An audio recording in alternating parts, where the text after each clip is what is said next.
శ్రీ శ్రవణ ఛానల్‌కి చిన్నారులందరికీ, శ్రోతలందరికీ కూడాను మరొక్కసారి స్వాగతం. ఈరోజు మనం 47 శ్లోకాన్ని చెప్పుకోబోతున్నాం. ఇది అమ్మవారి బ్రుకుటి గురించి మనకి సూచిస్తోంది. ఇంతవరకు మనం లలాట లావణ్యాన్ని తెలుసుకున్నాం. ఈరోజు బ్రుకుటి గురించి తెలుసుకోబోతున్నాం అన్నమాట. ముందుగా సంస్కృత శ్లోకం, ఆ తర్వాత ప్రతిపదార్థ తాత్పర్యాలు, ఆ తర్వాత తెలుగులో పద్యం, ఆ తర్వాత విశ్లేషణలోకి వెళ్ళిపోదాం మనం. ముందుగా సంస్కృత శ్లోకాన్ని విందాం. భ్రువో భుగ్నే కించిత్ భువన భయభంగం వ్యసనినే త్వదీయేనేత్రాభ్యాం మధుకర రుచిభ్యాం ధృతిగూఢం ధనుర్మణ్యే సర్వేతరకర గృహీతం ప్రతిపదేః ప్రకోష్టౌ ముష్టౌ చ స్థగయతి నిగూఢాంతరము మే. పావని చాలా చక్కగా పాడి వినిపించారు మనకి ఈ శ్లోకాన్ని. ఇప్పుడు దాని ప్రతిపదార్థాన్ని విందాం మనం. ఉమే పార్వతీమాత భువన లోకముల భయములను పోగొట్టుటయందు వ్యసనిని స్వభావం కలదాన త్వదీయే నీ యొక్క కించిత్ కొంచెముగా భుగ్నే వంగిన భ్రువో కనుబొమ్మలను రతిపతేహ ధనుహు మన్మధుని యొక్క ధనస్సుగా మన్యే భావిస్తున్నాను. మధుకర తుమ్మెదల వంటి రుచిభ్యాం కాంతి కలిగిన నేత్రాభ్యాం రెండు నయనాలను ధృత ధరించిన రతిపతేహ ధనుహు మన్మధుని ధనస్సు యొక్క గుణం వింటినారిగా మన్యే భావిస్తున్నాను. సవ్య ఇతర అంటే కుడి కంటే వేరైనది అంటే వామము అని, ఎడమ అని. కర హస్తముతో, గృహీతం పట్టుకొనిన, ప్రకోష్టే ముంజేతి, ముష్టౌచ పిడికలిగా, స్థగయతి కప్పుచున్నది, నిగూఢ గూఢముగా, అంతరం మధ్యభాగము గల, ధనుహు ధనస్సుగా, మణ్యే భావిస్తున్నాను అంటూ చెప్తున్నారు.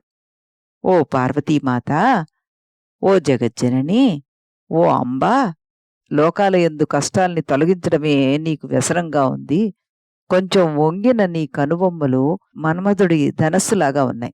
తుమ్మెదల వంటి కాంతిని కలిగినటువంటి నీ కళ్ళు మన్మధుడి వింటినారిలాగా ఉన్నాయి.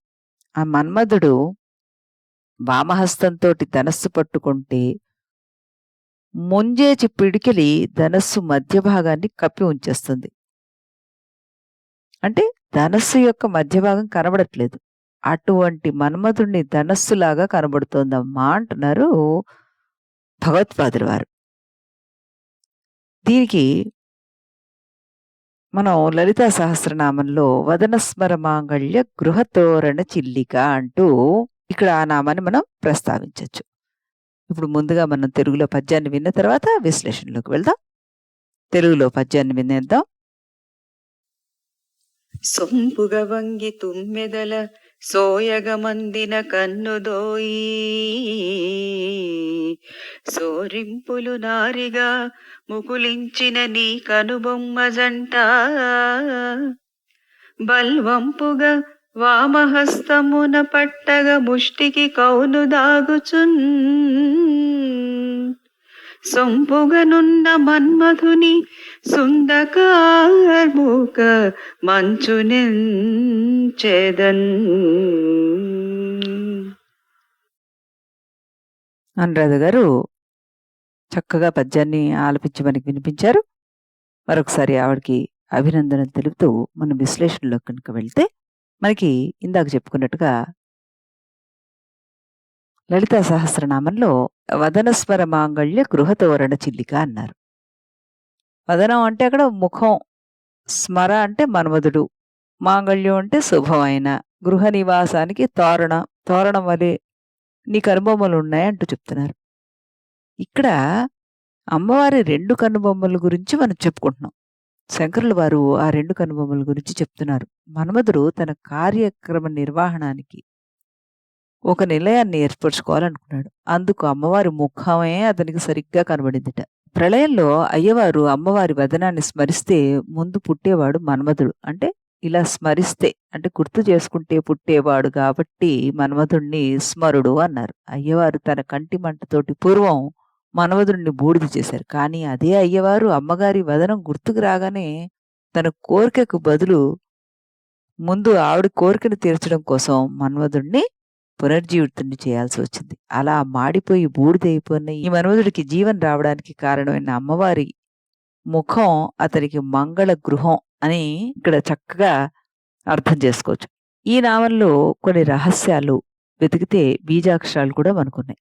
వదన వాగ్భవ బీజము ఐం బీజాక్షరాన్ని, స్మర అంటే మన్మథ బీజము క్లీం బీజాక్షరాన్ని, మాంగళ్య సౌభాగ్య బీజం సౌ బీజాక్షరాన్ని, గృహ సంపత్కరమైన శుభకరమైన బీజం శ్రీ, తోరణం అంటే హృల్లేఖ అంటే హ్రీం బీజాక్షరం. ఇవన్నీ కూడాను ఈ నామంలో చక్కగా మనకి కూర్చున్నాయి అన్నమాట. అంటే ఐం క్లీం సౌం శ్రీం హ్రీం అనే బీజాక్షరాలు ఇవిడి ఉన్నాయి ఇందులో.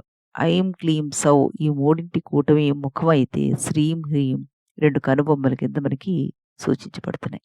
ఈ రకంగా దీన్ని చక్కగా మనం ఇక్కడ చెప్పుకున్నాం అన్నమాట. వదనమేవ స్మరస్య కామరాజస్య మాంగళ్య గృహం తస్య తోరణః బహిర్ద్వారమేవ చిల్లికా భ్రూలతా యస్యాః చిల్లికా భ్రూలతా స్యాదితి నామకల్పద్రుమః ఆభుగ్నం శృణచిల్లి ఇతి లలితా స్తవరత్నంచ పరంపరిత రూపకం ప్రాచీన పాఠ ప్రయోగాచ్చిల్లి శబ్ద ఏవ బ్రుబరో జ్ఞేయ అన్నారు. అంటే ముఖమే మన్మధుడిని మంగళ గృహం యొక్క బహిర్ద్వార తోరణము, చిల్లిక అన్న భ్రూలత అనే లలితా స్తవరత్నము కలది. ఇక్కడ పరంపరిత రూపకం యూజ్ చేశారు. ప్రాచీన పాఠ ప్రయోగంలోంచి చిల్లి అన్న శబ్దం కనుబొమ్మలనికి సూచించబడుతోంది అనమాట. లలితాదేవి వదనం మన్మధుడిని మాంగళ్య గృహానికి తోరణం ఆవిడ కనుబొమ్మలు అంటూ చక్కగా చెప్పుకోవచ్చు. ఇక్కడ మనం ఈ రకంగా ఈ నామాన్ని మనం ఇక్కడ అన్వయించి చూసుకున్నాం. అయితే ఇక్కడ మరి శంకర భగవత్పాదులు వారు శ్లోకంలో ఏమంటున్నారు? మన్మధుడి ధనస్సుతోటే పోలుస్తారు. ఈ ధనస్సు మన్మధుడు ఎడం చేత్తో పట్టుకున్నప్పుడు దాని మధ్య భాగం కనిపించడం లేదు. అయితే ధనస్సు మధ్య భాగాన్ని పట్టుకున్నప్పుడు అది రెండుగా కనిపించేట్లుగా కనుబొమ్మలు రెండుగా కనిపిస్తున్నాయి. అక్కడ ఆ దేవి యొక్క కనుబొమ్మల్ని ధనస్సుతో పోల్చి చెప్పారాయన. పరమేశ్వరి సర్వకళ సర్వావస్థల యందు దీనులను ఆర్తిరులను రక్షించడంలో నిమగ్నమై ఉంటుంది.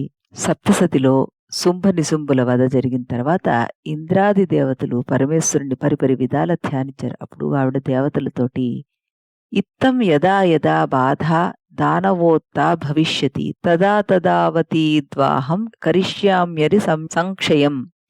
రాక్షసుల బాధ కలిగినప్పుడు నేను అవతరించి వాళ్ళని సంహరిస్తాను అంటోంది ఆవిడ. ఇందాక మనం చెప్పుకున్నట్టుగా ఇక్కడ ఈ పంచ ప్రణవాళ్ళు చెప్పుకున్నాం కదా మనం.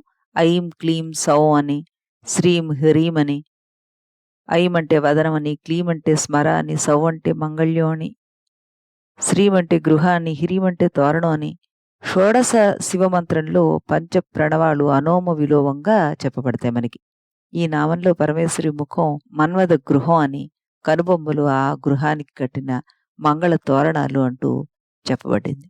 ఈ శ్లోకంలో సవ్యేతర అన్న పదాన్ని వాడారు కదా.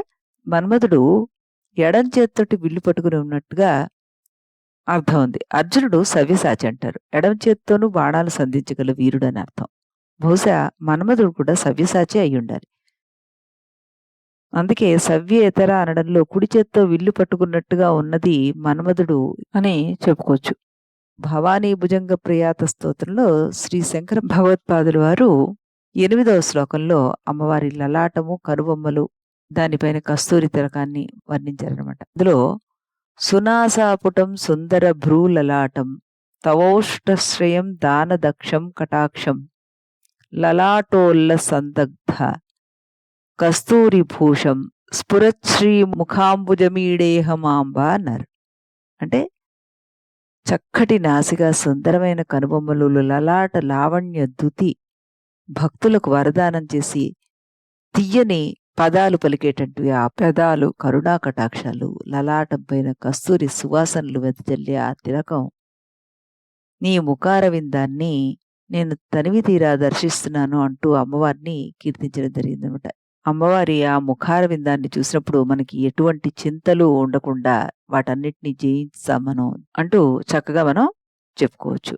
అలాగే మనకి ఈ సవ్యం అనే పదాన్ని కుడి ఎడమలు 2 అర్థాల్ని నిఘంటువు చెప్తుంది మనకి. సవ్యో దక్షిణ వామయోహో వైజయంతి నిఘంటువు చెప్తుంది మనకి అలాగా. అప్పుడు మన్మధుడు ధనస్సుని వామహస్తంతో పట్టుకొని దక్షిణ హస్తంతోటి కుసుమ శరాలను సంధించి ప్రపంచాన్ని జయించాడు అని కూడాను చక్కగా చెప్పుకోవచ్చు. ఈ కనుబొమ్మలు ఉపాసన చేస్తే గనక మనకి కామ వాసనలు నశిస్తాయి అంటూ ఉంటారు పెద్దలు.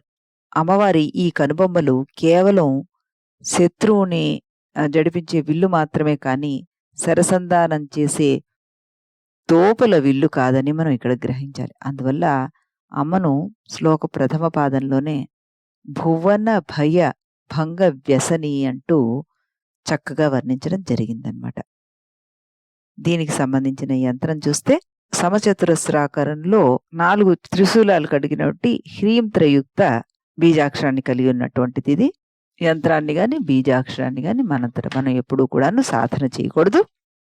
ఈ శ్లోకాన్ని గనక మనం పఠిస్తే లోకప్రియత్వం కలుగుతుంది, మనకి దేవతా ప్రియత్వం పొందుతాం మనం అంటూ పెద్దలు చెప్తూ ఉంటారనమాట. మనం బీజాక్షరాల్ని యంత్రాల్ని ప్రాక్టీస్ చేయకూడదు గాని శ్లోకాన్ని ఎన్నిసార్లు కావాలంటే అన్నిసార్లు చదువుకోవచ్చని చెప్పుకుంటున్నాం కాబట్టి మనం నాకు బీజాక్షరం అందలేదే అని బాధపడక్కర్లేదు. మనలాంటి వారి కోసమే చక్కగా శంకర్లు వారు ఇలాంటి అద్భుతమైన శ్లోకాల్ని అందించడం జరిగింది. మళ్ళీ మనం రేపు ఇదే సమయానికి ఇదే ఛానల్లో కలుద్దాం. అంతవరకు సెలవు.